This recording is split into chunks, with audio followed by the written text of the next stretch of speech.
Mister ladies மெய்யன்பர்களுக்கு உங்கள் பாரம்பரிய வைத்தியர் உங்கள் ராஜசூரியன். அற்புதம் ஆனந்தம். மெய்யன்பர்களே, இந்த ஃபேட்டி லிவர் மாபெரும் கொழுப்பு உறைஞ்சு போய் நிற்குது.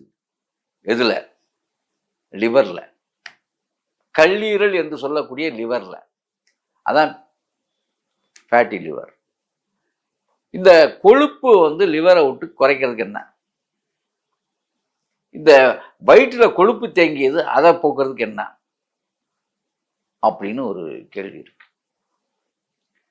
முழுமையாக ஃபேட்டி லிவர் உள்ளவங்க இரவு சாப்பாட்டை தவிர்த்தரணும். முக்கியம். எண்ணெயில பொரிச்ச ஐட்டத்தை நீக்கிறணும். ரெண்டாவது, கண்டிப்பாக இவர்கள் 48 தினங்களும் நான் சொல்லக்கூடிய உணவையே மருந்தாக சாப்பிடணும். அப்படி என்ன உணவு அது? கொள்ளு.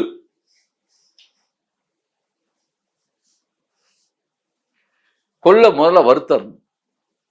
ரைட்டு. கொள்ளை வறுத்து பவுடர் ஆக்கிடணும். சரி,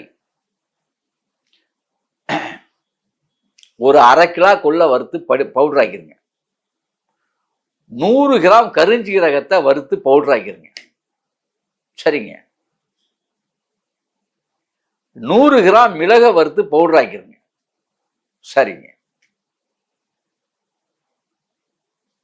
அதுல சுக்கு, சுண்ணம் தடவி சுத்தம் பண்ண சுண்ணாம்பு தடவி விளக்குல காட்டி வச்ச 100 கிராம் சுக்கு போடுறு. 100 கிராம் இருக்கணும் சுக்கு போடுறு. அதையும் அதுல மிக்ஸ் பண்ணிருங்க. இப்ப எல்லாமே கலந்த கலவையா ஆக்கிருங்க. எல்லாத்தையும் அரைச்சிடணும். பொடி.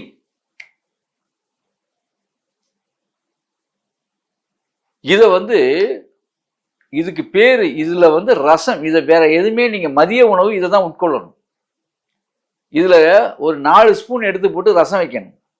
ரசம் எப்போதும் போல தக்காளி ரசம் தான், புளி சேர்க்கக்கூடாது.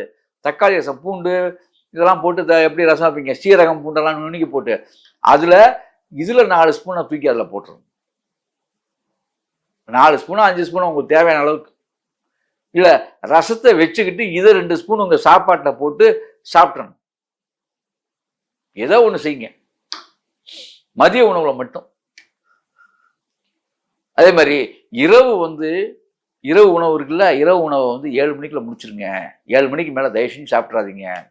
அப்படி சாப்பிடும் பொழுது கண்டிப்பாக பச்சை பூண்டு, பச்சை வெங்காயம்,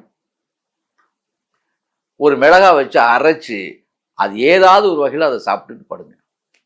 இந்த பொடியை கூட மிக்ஸ் பண்ணிக்கலாம். அதுல சட்னி மாதிரி இருக்கும். சரி, வேற என்னங்க செய்யலாம்? ஓமம். டீ சொல்றேன். இது டீ. ஓமம், கொய்யா இலை, ஒரு 4 கொய்யா இலை, 1 ஸ்பூன் ஓமம், ஒரு 4 ஏலக்காய் நல்லா தட்டி போடணும். புதினா இலை ஒரு 5 இலை, இல்லாட்டி 10 இலை, அவ்வளோதான். அப்படியே வேக விடுங்க. 3 வேளை ஒரு நாளைக்கு டீ மாதிரி இதை குடிங்க. 1. அதே மாதிரி இதெல்லாம் செய்யுங்க. இன்னொரு அதி அற்புதமான இன்னொரு விஷயத்தையும் சொல்லிடுறேன். இதை செஞ்சாலே ஒரு குறைஞ்சது 1 வாரத்துக்குள்ளேயே உங்களுக்கு காணாமல் போயிடும் எல்லாமே. அந்த எந்த கொழுப்பும் இருக்காது. எலுமிச்சம்பழம் இருக்கு பார்த்தீங்களா? எலுமிச்சம்பழத்துடைய சாரை புழிஞ்சு விட்டுருங்க. இந்த தோல் மட்டும் எடுத்துங்க. புளிஞ்ச தோல் இருக்குல்ல, அது நல்லா சின்ன சின்னதாக பொடியாக வெட்டி, அதாவது 2 எலுமிச்சம்பழத்தோட தோலை 1/2 லிட்டர் தண்ணி ஊற்றி நல்லா கொதிக்க விடுங்க. 1 மணி நேரம் கொதிக்கணும். கொதிச்சா 1/2 லிட்டர் தண்ணி 300 ml மாறிடும். 200 ml தண்ணி ஓடி போயிடும். அந்த 300 ml தண்ணியை குடிச்சிருங்க. மெல்ல மெல்ல உட்காந்து குடிங்க. இதை காலையில் சாயங்காலம் பண்ணுங்க. எலுமிச்சம்பழத்துடைய தோலை காய்ச்சிய தோலை 500 ml தண்ணியில போட்டு அதை 300 ml காய்ச்சி காலை மாலை குடிச்சிட்டே வந்தீங்கன்னா உடம்புல கொழுப்பு தேவையில்லாத கொழுப்பு போனா ஓடி போயிடும்.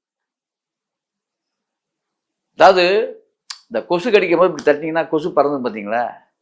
அதெல்லாம் திரும்ப கடிக்க வந்தது. எங்கடா இருக்குன்னு தெரியாது நமக்கு. ஒரு செகண்ட்ல மாறும். அந்த மாதிரி ஒரு மாற்றத்தை நீங்க தோல்ல வந்து கொழுப்பு போறது தான் நீங்க, அதாவது உடம்புல கொழுப்பு போறதை நீங்க பார்ப்பீங்க. அப்புறம் இந்த ஃபேட்டி லிவரும் போயிடும். உங்களை வாட்டி வளவெடுத்துச்ச அந்த அங்க பிடிக்குது இங்க பிடிக்குது எல்லாமே எதுவுமே பிடிக்காது, சிக்குன்னு இருப்பீங்க. அப்ப இப்படி செய்து அப்படி வாழுங்கள். அற்புதம், ஆனந்தம்.